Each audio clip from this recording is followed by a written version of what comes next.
Boston T party. नाम सुन के ऐसा लगता है कि कोई शानदार चाय की पार्टी होगा, लेकिन ऐसा बिल्कुल नहीं। यह एक ऐतिहासिक घटना थी जो अमेरिका के मैसाचुसेट्स राज्य के बोस्टन शहर के बोस्टन बंदरगाह में हुई थी।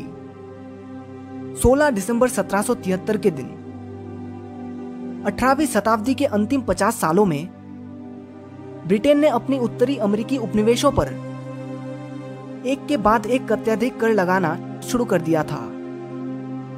उपनिवेशवासी इस बढ़ती कर से एकदम नाखुश थे और उन्होंने इसका विरोध करना शुरू कर दिया। 1773 में ब्रिटिश संसद ने एक कानून बनाया जिसने ब्रिटिश ईस्ट इंडिया कंपनी को अमेरिकी उपनिवेशों में चाय का एक अधिकार दिया, यानी सिर्फ वही चाय बेच सकते हैं, दूसरा कोई नहीं। इससे लोगों को सिर्फ ईस्ट इंडिया कंपनी से ही चाय खरीदना पड़ रहा था। कंपनी के चाय पर टैक्स भी देना पड़ रहा था। इस पर उपनिवेशवासियां क्रोधित हो गए। उन्होंने महसूस किया कि यह एक अवैध कानून है। एक तो हमें ब्रिटिश से ही चाय खरीदना पड़ेगा और ऊपर से उन पर टैक्स भी देना पड़ेगा। उन्हें यह अधिकार कौन दिया है कि बिना हमारे सहमति के वो हम पे इस तरह की नियम लागू करे? इतना हम नहीं सह सकते हैं। 16 दिसंबर 1773 को उपनिवेशवासियों का एक ग्रुप ने बोस्टन बंदरगाह पर ब्रिटिश ईस्ट इंडिया कंपनी के 3 जहाजों पर चढ़कर उनके चाय की पेटियों को समुद्र में फेंक दिया। इस घटना को ही बोस्टन टी पार्टी के रूप में जाना जाता है। तो आइए आज के इस वीडियो में बोस्टन टी पार्टी के इस टॉपिक को पूरा कवर कर लेते हैं। बोस्टन टी पार्टी आंदोलन की नींव सन 1760 में पड़ गई थी। उस समय ब्रिटेन गहरे कर्ज में डूबा था। इससे राहत पाने के लिए उन्होंने अमेरिकी नागरिकों पर एक के बाद एक भारी कर लगा दिए थे।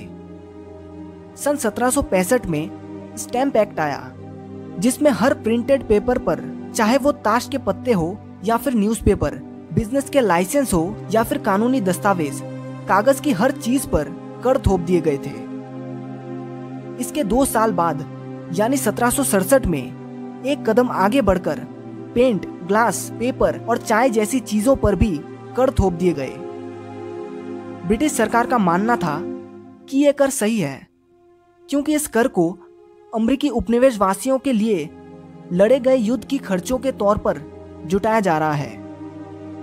दरअसल हुआ यह था कि 1794 में ब्रिटिश फ्रांसीसी के साथ एक 7 साल का युद्ध लड़ा, जिसमें ब्रिटिश आर्थिक रूप से भारी नुकसान में चला गया और इसी नुकसान को कवर करने के लिए उन्होंने ये कर लगाया। लेकिन अमेरिकी नागरिक इससे खासे नाराज थे और इससे असहमत थे। उनका मानना था कि संसद में बिना उनके प्रतिनिधित्व के करों को उन पर जबरन थोप दिया गया है। वो ब्रिटिश के इस फैसले को गलत बता रहे थे और उनका कहना था कि ब्रिटिश इससे फायदा उठाना चाहता है। फिर 1770 को बोस्टन में अमेरिकी नागरिकों और ब्रिटिश सैनिकों के बीच एक शारीरिक धक्का धक्की का लड़ाई हुआ। लेकिन ब्रिटिश सैनिक गुस्से में आकर अमेरिकियों पर फायरिंग कर दी, जिसमें 5 अमेरिकियों का डेथ हो गया और 6 घायल हो गए।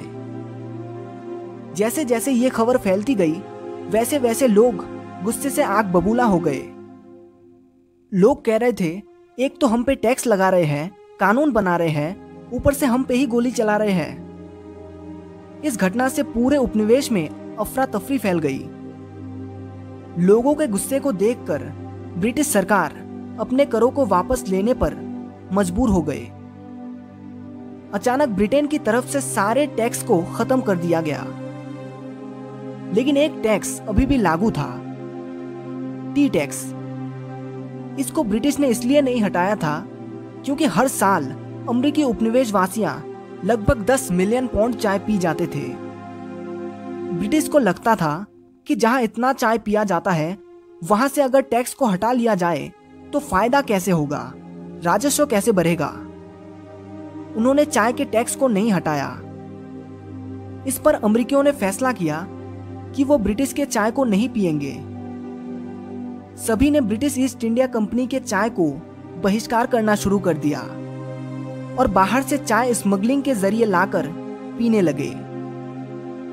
ऐसे में ब्रिटिश ईस्ट इंडिया कंपनी के कई मिलियन पौंड चाय ऐसे ही बर्बाद होती गई और ईस्ट इंडिया कंपनी दिवालिया होने की कगार पर पहुंच गई।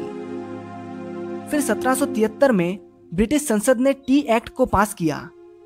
इस एक्ट के बाद केवल ईस्ट इंडिया कंपनी ही अमेरिका में चाय बेच सकती थी। इससे अमेरिकी उपनिवेशों में बहुत असंतोष पैदा हुआ और ब्रिटिश ईस्ट इंडिया कंपनी अपनी चाय को स्मगलिंग के चाय से सस्ता कर दिया। लेकिन लोग अभी भी उनसे नाखुश थे, क्योंकि वो जब कभी भी चाय के दाम को बढ़ा सकते हैं। और दाम घटाया तो क्या हुआ, टैक्स तो अभी भी ले ही रहे हैं ना। इसीलिए लोग अभी भी स्मगलिंग के चाय को ही पी रहे थे। उपनिवेशों में चाय की स्मगलिंग बढ़ती जा रही थी। देखते ही देखते ईस्ट इंडिया कंपनी से आयातित चाय की तुलना में स्मगलिंग करके लाई गई चाय की मात्रा आसमान छूने लगी। इन सब के बीच सन्स ऑफ लिबर्टी नामक एक ग्रुप भी अब चाय के कर के विरोध में होने वाले आंदोलन में जुड़ गया था। ये वो ग्रुप था जिसने स्टैम्प एक्ट और दूसरे प्रकार के करों के विरोध में आंदोलन शुरू किया था। 16 दिसंबर 1773 को बोस्टन बंदरगाह पर चाय पहुंचाने के लिए ब्रिटिश ईस्ट इंडिया कंपनी के 3 जहाज डर्टमाउथ, बीवर और एलेनर चीन से चाय की पेटियों को लेकर रवाना हुई थी। उस दिन सुबह से हजारों अमेरिकी नागरिक बंदरगाह और उसके आसपास की गलियों में इकट्ठा हो गए थे। एक मीटिंग में तय हुआ कि कुछ भी हो जाए, हम टी टैक्स को बर्दाश्त नहीं करेंगे। साथ ही जहाज से चाय को ना तो अनलोड किया जाएगा और ना ही इसे यहाँ बेचा जाएगा। फिर उसी रात यानी 16 दिसंबर 1773 की रात जहाज बंदरगाह पहुंचा। देखते ही देखते कुछ लोगों के ग्रुप ने भेष बदलकर जहाजों में चढ़ गया और एक के बाद एक 342 बक्सा चाय पानी में फेंक दिया। दरअसल फेंकने वाले लोग और कोई नहीं, सन्स ऑफ लिबर्टी के लोग ही थे। बोस्टन टी पार्टी ब्रिटिश सरकार को बहुत गहरा नुकसान पहुंचाया। उन्होंने बोस्टन बंदरगाह को बंद कर दिया और बोस्टन को आर्थिक रूप से दंडित किया। इसके बाद ब्रिटिश सरकार ने अमेरिकी उपनिवेशों के खिलाफ और भी कठोर कार्रवाई की। उन्होंने ऐसे ऐसे कानून लगाए जो अमेरिकी उपनिवेशों के अधिकारों को सीमित कर रहा था।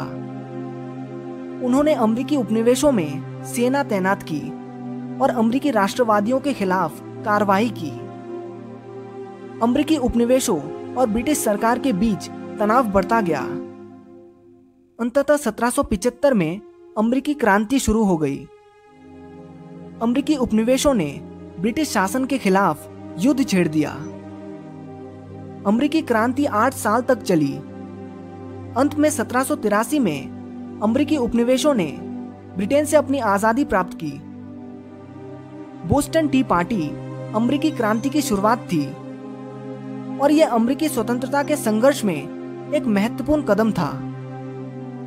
दोस्तों, आशा करता हूं आपको वीडियो पसंद आया होगा। नमस्कार।